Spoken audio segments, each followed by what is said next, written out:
And honestly, like every single time I watch a clip that comes out of this camera on my computer, like, oh man, just like I get giddy, I get excited, like it just looks so good. So I've had the C70 now for a little bit over a month, and in that time I've been able to do a whole bunch of testing, a whole bunch of shooting, and see just kind of like how well this works for my style, and kind of test out all the different aspects of this camera. Now, if you haven't seen my initial thoughts video on the C70, I'll link that up here, because that kind of goes through like the specs of the camera and kind of what my first impressions are of this. Whereas today I'm going to be running through kind of like my experiences over the last month, kind of what I found that I like about the camera, what I found that I don't like about the camera, and just kind of like the overall ergonomics of the C70. So the biggest thing I have noticed since moving to the C70 is just that dynamic range. Like, it's the big thing that they kind of boast about when they were advertising the C70, that's 16 plus stops of dynamic range. And honestly, like, it is just insane. Like, having that dual gain output that is exactly the same sensor that's in the C300 Mark III. Like, you can literally shoot into,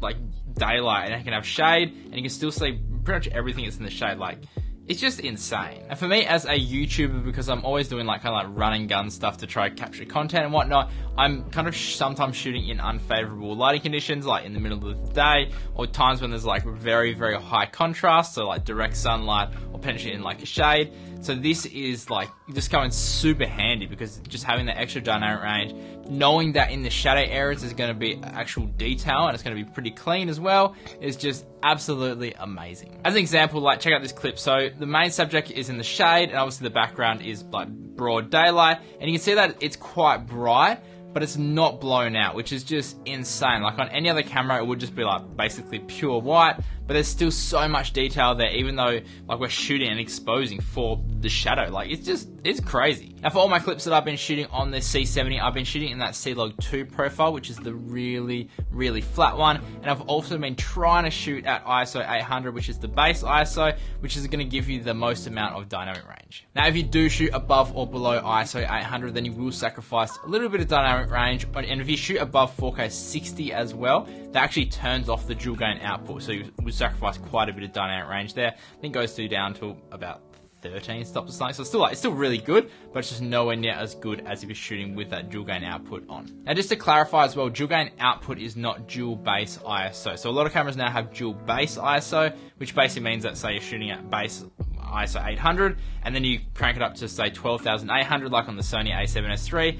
At 12,800, the ISO noise will actually reset as if it's gone back to ISO 800, and it'll be super clean. This isn't that, so just to clarify that. So let me just read this. So dual gain output records 2 different gain levels per photodiode, and one favors saturation in the highlights, and the other prioritizes low noise in the shadows and the dark areas. But as you can see, dual gain output is a little bit over my head, but Gerald Undone has done a wicked job explaining what this is, so I'll link that video up here just in case you want to check it out. And the fact that you actually get 4K up to 120 frames per second on the C70, even if you do kind of have to sacrifice a little bit of dynamic range, it's just absolutely, it's just so good. Like, this is probably the mode that I've been using the most.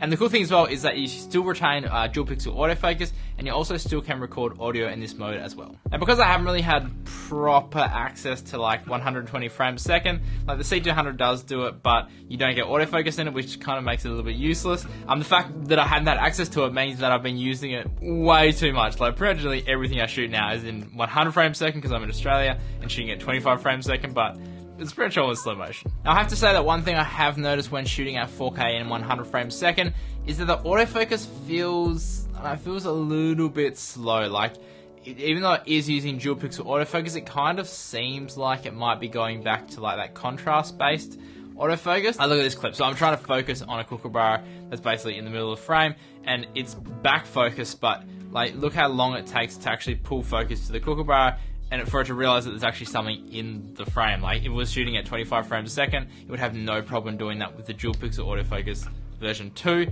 But no, it's just, I've noticed it's a little bit slower, a little bit off on the 120 frames a second, on the 100 frames a second. And you also do lose face tracking and the actual normal tracking mode that you can click on something and track it in the 4K 120 frames a second as well. The only mode that you do actually lose complete autofocus on is when you're shooting in that 2K cropped 180 frames a second high speed mode. And while we're talking about the 180 frames a second 2K, I've done a little bit of testing on it, and I think it's actually pretty good. I was expecting it to kind of be a very like a big jump in quality loss because we obviously are going from 4K to 2K. It still looks pretty good because obviously it's actually cropping in on the sensor. So it's not like having to basically downsample. It's basically doing a Super 16 crop on the Super 35mm sensor. So it's just grabbing a smaller portion and getting that 100. Well, I'll be shooting at 175 frames a second because I'm shooting at 25 frames per second base. Well, I checked out a few clips here. Like there was a bird the other day trying to attack my studio. I don't know what was going on. It was like trying to get into the window side. But check this out. So this is shot at 175 frames a second.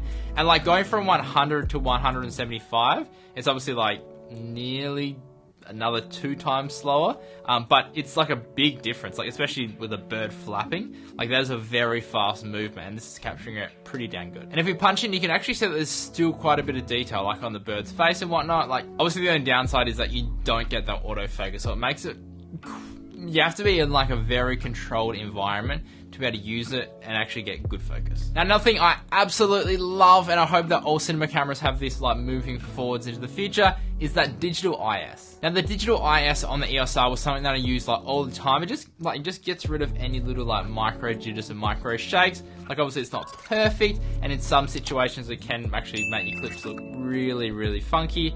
But like when you're just like kind of hand holding and just trying to get rid of those little micro jitters, it does a really, really good job. Plus you can still use the digital IS in the 4K up to 120 frames a second, and also in that 2K 180 frames a second like high speed mode as well, which is, it's like freaking awesome. Right, now one thing I was actually really excited about when this first came out was this little like vertical tripod mount hole. And in my initial impressions, I was like, this is awesome, like it's gonna make it so much easier to shoot vertical content. But after actually like using it, my mind has been seriously changed. So in theory, it is a really good idea. Obviously mount your tripod plate here and then you can shoot in vertical.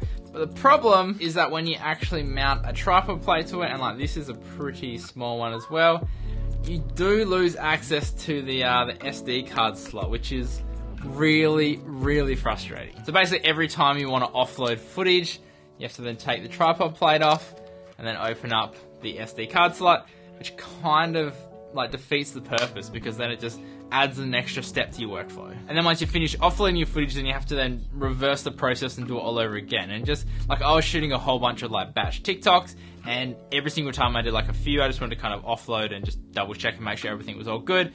But every single time I did that, I had to then take the camera off, take the tripod plate. Like it's just an absolute nightmare. But one really good thing about the vertical mount is that when you do mount it like that, you can put the screen up the top like this, and it makes it super easy to see. Like it's actually really nice to shoot in this vertical mode if they just kind of like fix that issue a little bit. And one thing I was kind of a little bit confused and weirded out by my first impressions was this tripod like mounting, I don't know, configuration on the bottom. Like it's super weird having a big thread in the middle and then 2 small threads on the outside.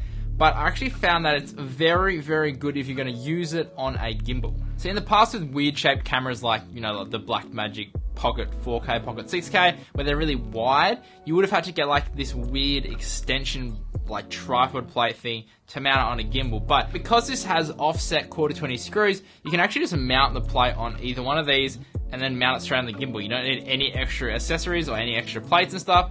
And it actually works really, really good. So even though at first I was kind of a bit weirded out and didn't really understand why they'd done it, I don't know if this is exactly why they did this, but it's actually super, super handy. Now on the C70, they have added this new quick menu system, which is new to me. I don't know if it's on the C300 Mark III and the C500 and whatnot, but it's new to me. And what's really cool is that you get access to like all the main things. So you get like your bit rate, your resolution, your frame rates, like all the necessary stuff that you need to change like potentially quickly on a shoot. The only thing I do miss coming from the C200 is having like a joystick on the actual screen itself, because like if you're trying to dive through the menus and you've got this kind of like facing away from you, then it makes it really hard. You kind of have to try to figure out where the menu is and do everything backwards, and it's just kind of a bit of a nightmare. Whereas on the C200, you obviously have that joystick there and you could click the menu button, and it makes it so much easier to just dive into the menus when it's actually facing you and you don't have like direct access to the actual menu joystick and button. And one cool feature that I actually really do like about the C70 screen is that when you press the display button, you can toggle between like these 3 different modes. So there's basically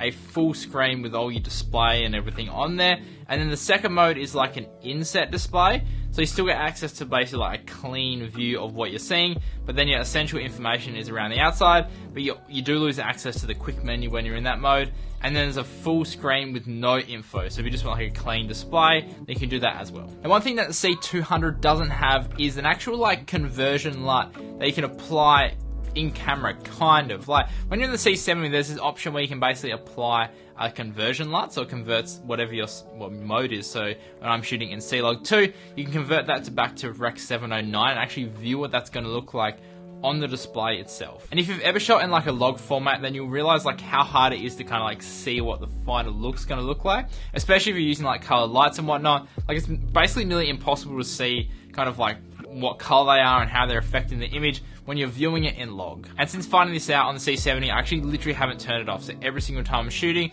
I'm viewing it with that Rec 709 conversion LUT on it. And even like when you watch back the clips as well, it also applies it there as well. So you can actually play it back and view it as if it's going to have that conversion LUT and kind of what it's going to look like before you start doing your color grading. Having 10-bit 422 internal is like, probably hands down, like maybe my second favorite thing about the C70. You don't really realize how good 10-bit is and how much you need it until you get it and then have to go back to 8-bit. Like if you're viewing 8-bit footage, it looks pretty good, but if you compare 10-bit to 8-bit like side by side, you realize just how much better it looks in comparison. And being able to record this onto SD cards internally is, it's like so good. Like all these high-end cameras that are coming out nowadays, they typically use CF Express cards, which are good, they're very fast, but they're also ridiculously expensive. And for people that are like kind of just starting out or slowly working their way up, if we can use like higher end SD cards, they're still so much cheaper than CF Express. Now, although you don't get any access to a raw recording format on the C70,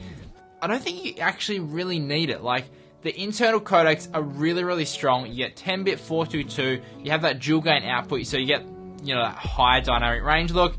Like, there really isn't a need to have RAW in this camera. Obviously, like being able to change your ISO and your white balance and all that stuff afterwards is a good thing, but as long as you kind of like set those in camera and think a little bit before you press the record button, it really, you don't need it. And like, I actually think it looks better than the RAW that's coming out of the C200, in my opinion. And like for me, I've had the C200 now for nearly 2 years, and I very rarely shoot in RAW. Firstly, because of the bitrate is just ridiculously high, like it's 1 gigabit a second, and also it's just super hard to work with. So even though I get the flexibility of being able to, you know, like change your ISO and change your white balance and all that kind of stuff, I've never actually really used it. Like if I shot in RAW, I'd convert it to ProRes so it'd be easier to actually edit. Which meant I would resort to using the internal 4K on the C200, which is only 8-bit 420 and is not a very high bitrate as well. So comparing like that to the internal on the C70, which is obviously much higher and much better, and it's 10-bit, like it's just so much better. Now in terms of like the buttons and where they're placed and whatnot, like I think the layout is actually really, really good,